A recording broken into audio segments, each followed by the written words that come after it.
आप सभी का बहुत स्वागत है। बढ़ेंगे खबरों की ओर। बड़ी अपडेट जहां उत्तर प्रदेश के हाथरस में भगदड़ से बड़ा हादसा हो गया है। हाथरस में सत्संग के दौरान भगदड़ मची है और मरने वालों की जो संख्या है वो 121 पहुंच गई है और कई घायल हो गए। वहीं आपको बताते चले कि मृतकों में सबसे ज्यादा महिलाएं हैं। हाथरस भगदड़ मामले में पुलिस ने एफआईआर दर्ज कर ली है और हाथरस के सिकंदरा राउ थाने में एफआईआर दर्ज की गई है। एफआईआर में आरोपी बाबा का नाम नहीं है। सेवादार और अन्य आयोजकों पर भी एफआईआर दर्ज की गई है। सेवादारों आयोजकों को पुलिस बता रही है जिम्मेदार। बाबा के मुख्य सेवादार देव प्रकाश पर मुकदमा दर्ज किया गया। सत्संग में आयोजन की शर्तों का भी उल्लंघन किया गया है। 80,000 की इजाजत लेकर बुलाए गए 2.5 से 3 लाख श्रद्धालु आज सुबह 11 बजे हाथरस आपको बताते चले मुख्यमंत्री योगी आदित्यनाथ पहुंच जाएंगे और हाथरस के लिए निकल चुके हैं उत्तर प्रदेश के मुख्यमंत्री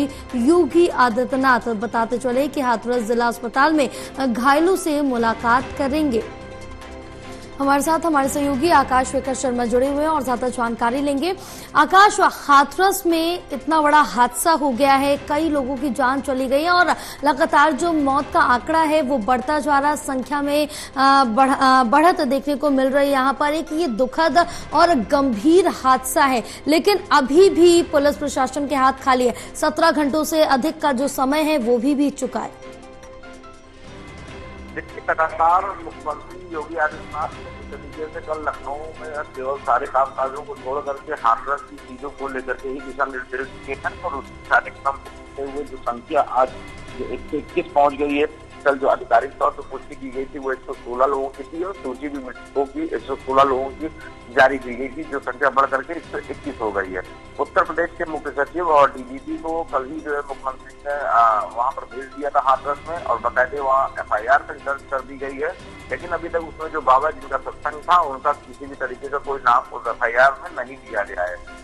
खराब लखनऊ में मौसम होने के बावजूद भी मुख्यमंत्री योगी आदित्यनाथ लखनऊ से निकल चुके हैं हाथरस के लिए और वो सबसे पहले जिला अस्पताल जाएंगे और वहां पर जो घायल है उनसे जो है मिलेंगे और जानकारी लेंगे। और खासतौर पर सबसे बड़ी और अहम बात यह है कि वो जो जिला प्रशासन के अधिकारी हैं जिससे अभी तक उनकी कोर्ट वार्ता हो रही थी उनके सामने बैठ करके वो सारी चीजों की और कार्रवाई जो की गई है अब तक उसके लिए बातचीत करेंगे और आगे अपने दिशा निर्देश भी देंगे कि और आगे किस तरीके की कार्रवाई की जाए कि जिसका एक सबक बने और दोबारा इस तरीके की घटना की पुनरावृत्ति बिल्कुल भी ना हो। जी बिल्कुल, सीएम योगी आदित्यनाथ की तरफ से पहले ही यहाँ पर स्पष्ट कर दिया गया है कि ये हादसा है या फिर किसी भी तरह की साजिश है, उस पर उचित जो कार्रवाई है वो की जाएगी और जो भी इसमें दोषी पाया गया उसको यहाँ पर जो सजा है उसके लिए भी कहा गया है। लेकिन इस तरह से अगर देखें कि यहाँ पर सिर्फ 80,000 लोगों की परमिशन ली गई थी कि सिर्फ 80,000 लोगों को ही बुलाया जाएगा, लेकिन बुलाया गया 2.5 से 3 लाख करीब लोगों को। तो इस बीच अगर ये हादसा हुआ है तो जिम्मेदार कौन है? जिस तरीके से देखा जाए तो ये सबसे बड़ा फेल्योर है एलआईयू का, जो खासतौर से सारी जानकारियां जो है जिला पुलिस को मुहैया कराती है, जिले स्तर पर रहती है, अधिसूचना मुख्यालय कहा जाता है जी। और इतनी बड़ी तादाद में एक जिले में लोग एकत्रित होना और उसके बाद उस तादाद में 80,000 लोगों की भी अगर बात करें तो वहाँ पर जिला प्रशासन की तरफ से पुख्ता इंतजाम किए जाने से जो नहीं किए गए, जिसकी वजह से घटना सामने जो है दिखाई दी है। कई लोगों की जान चली गई, उस जान की कीमत कौन चुकाएगा ये देखने वाली बात होगी। लेकिन फिलहाल वक्त अगर बात करें तो जिला प्रशासन के ऊपर इससे कड़ी कार्रवाई होनी चाहिए कि उन्होंने इन सारी चीजों को ध्यान क्यों नहीं दिया और अगर भीड़ पड़ी थी तो कैसे थाना और कैसी एसडीएम जिन्होंने परमिशन दी थी वो इसको लेकर के जो है उन्होंने कोई व्यवस्था या किसी भी तरीके की कोई प्लानिंग क्यों नहीं की थी। क्योंकि जब 80,000 की परमिशन मांगी जाती है तो आमूमन हमेशा देखा गया है कि वो भीड़ बढ़ती जरूर है, चाहे वो किसी भी जिले की हो, राज्य में कहीं भी हो।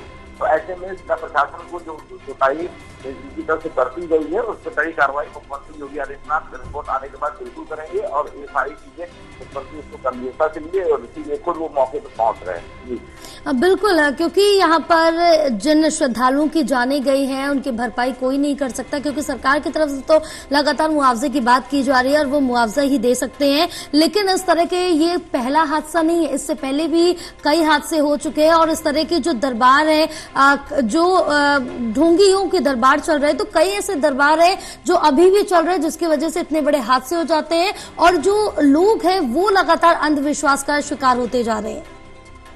देखिए 4 जुलाई को बाबा बागेश्वर धाम का जन्मदिन के अवसर पे जो है वहाँ पर जो है सत्संग होना था, लेकिन उस सारी चीजों को यहाँ पे सबक लेते हुए उन्होंने उसको कैंसिल कर दिया है। अब फिलहाल वक्त की अगर बात की जाए तो उत्तर प्रदेश में ऐसे आयोजनों में काफी दिक्कतें आएंगी कि कहीं ना कहीं इस तरीके से ये जो घटना घटी है इससे एक सीख लेते हुए प्रदेश सरकार और जिला प्रशासन, खासतौर पर शासन इस पर जो दिशा निर्देश जारी करेगा और आगे अगर भविष्य में इस तरीके का कोई आयोजन किया जाता है तो उसका पुख्ता इंतजाम और एक पूरी प्लानिंग के तहत ही इस तरीके के आयोजन संपन्न कराए जा सकते हैं। अन्यथा इस तरीके की घटना की पुनरावृत्ति दोबारा भी हो सकती है, इसलिए शासन, प्रशासन और खुद मुख्यमंत्री इन सारी चीजों को लेकर सचेत हैं और उसके दिशा निर्देश भी जारी करे जा चुके हैं। बिल्कुल आकाश, तमाम जानकारी साझा करने के लिए बहुत शुक्रिया आपका।